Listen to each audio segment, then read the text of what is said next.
The Sixers take on the Pistons, 7 o'clock Eastern start time. Philadelphia's -5.5, totals 206. And following a despicable day on BrockPage.com yesterday, well, we're still 6-2 in our last 8 $1.99 daily best plays on that website.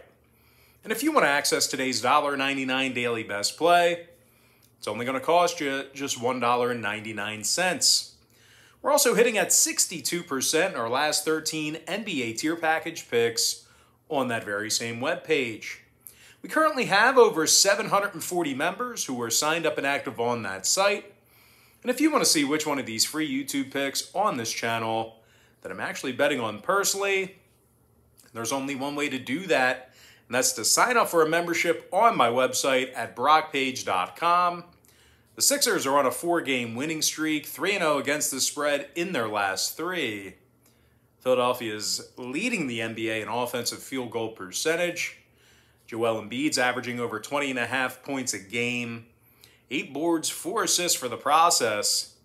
Meanwhile, Seth Curry's dropping 17 points a game himself, along with 3 rebounds. Curry's making 54% of his three-pointers. And speaking of three-pointers, the Sixers are in the top 3 in offensive three-point percentage. They're taking on a 1-6 Detroit squad who scores fewer points per contest than any other team in the NBA. Detroit's averaging just 95 points a game, and they're shooting a dismal 23% from beyond the arc at home. The Pistons are also dead last in offensive field goal percentage. Now, Detroit is relatively healthy right now. Meanwhile, for Philadelphia, Green and Harris, they're still out indefinitely. 2 out of Philly's last 3 road games fell under the number. 6-2 to the under in their last 8. I'm going to lean toward Philadelphia, -5.5, under 206. Next game, Jazz, Hawks, 7:30 East. Utah's -1.5, numbers 220. The 6-1 Jazz are leading the league in three-point defense. The Jazz allow just 98 points a game on the road. They're holding their opponents to just 23% shooting from beyond the arc in that category.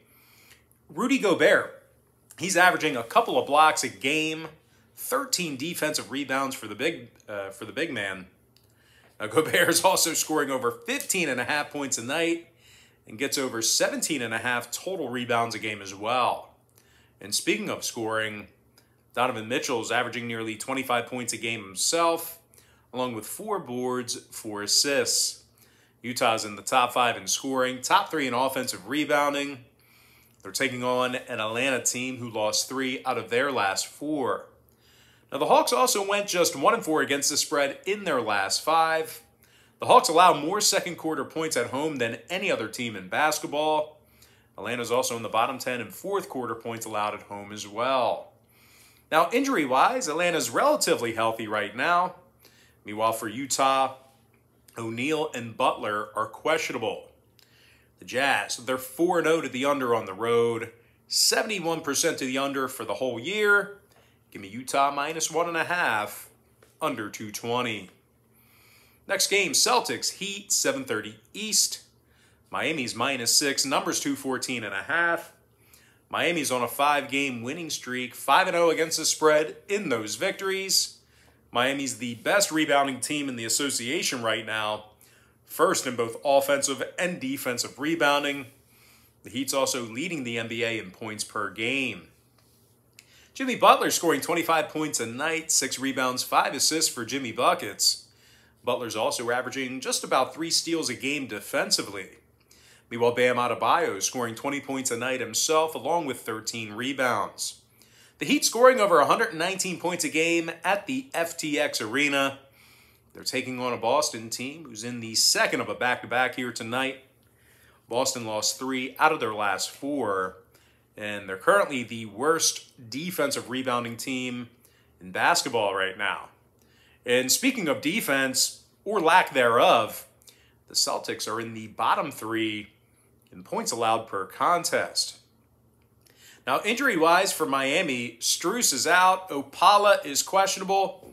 And when it comes to the number in this one, Miami's last 2 straight got over the total. Boston saw 3 out of their last 5 get over the line. I'm going to lean toward Miami -6 over 214.5. Next game, Rockets Suns, 10 o'clock Eastern start time. Phoenix is -10.5, totals 218. The Suns have failed to cover in 3 out of their last 4. They're also making just 31% of their three-pointers. The Suns are in the bottom 10 in the NBA in points per contest at home.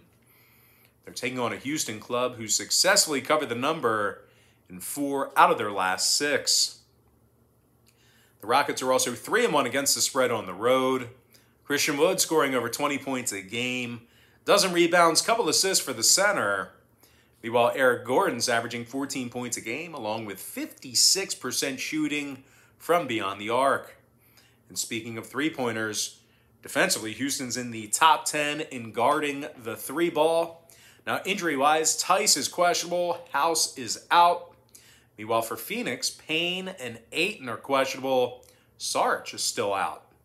Now, total-wise, Phoenix is 4-0 to the under on their home court, 5-1 to the under for the whole year. Meanwhile, Houston's 3-1 to the under on the road, 6-1 to the under for the entire season.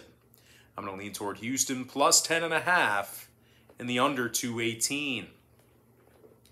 Next and final matchup, Thunder, Lakers, 10:30 Eastern tip-off. LA's -13.5, totals 215. The Lakers have failed to cover in 3 out of their last 4. Just 25% against the spread overall for the season. The Lakers have also not played their best defensively. LA's in the bottom 5 in points allowed, bottom 10 in defensive field goal percentage. Howard and James are questionable.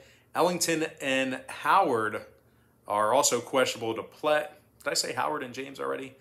Davis and James are questionable. Howard's also questionable. They're taking on a Thunder team who successfully covered the point spread in 3 out of their last 4. That includes an outright victory over these very Lakers. Shai Gilgeous-Alexander scoring over 22.5 points a night, 5 rebounds, 3 assists for Shai. Meanwhile, Lou Dort's averaging nearly a dozen a game himself, 3 rebounds, couple assists for Dort. OKC's in the top 10 in defensive field goal percentage on the road. Thunder's also 4-0 to the under when traveling, 5-2 to the under for the entire year. Meanwhile, 2 out of the Lakers' last 3 fell under the line. I'm going to lean toward OKC plus 13.5 and the under 215. And with that, guys, we're going to jump into our quick pick recap, powered to you by my website at brockpage.com, where we are 6-2 in our last 9 $1.99 daily best plays. I like Philadelphia -5.5 under 206. Utah -1.5 under 220. Miami -6 over 214.5. Houston plus 10.5 under 218. Before I give you my next and final free pick for the video, one final reminder that we are 6-2 in our last 8 $1.99 daily best plays on brockpage.com. We're also hitting at 62% in our last 13 NBA tier package picks on that very same website. Give me OKC plus 13.5 under 215. And with that, now it's time for our shout out of the day. That's going to go to Bryce Comfer, who said yesterday, "First time listening to your show, and I love the care and information for each and every game. You're awesome, and now have a new subscriber. Thank you." And of course, I appreciate that comment. That means the world to me, and I'm glad that you're enjoying the content. And thank you for becoming a new subscriber. I really appreciate it. All right, guys, that's going to do it for me. Don't forget to check me out on brockpage.com. Now, if you guys do end up getting a membership here today on that website, just keep in mind you're going to get billed the day you sign up and then the first of every month following that. So if you do end up getting a membership here today on brockpage.com, you're going to get access to that content all the way through the end of November. I always tell folks in every single video, the earlier in the month you sign up, the better. But most importantly, guys, got to thank you for joining me right here on YouTube. I really hope you enjoyed all this great free content, all this great free information. And with that said, guys, happy Thursday to you. Best of luck to you. And I look forward to seeing you later on today on my website at brockpage.com.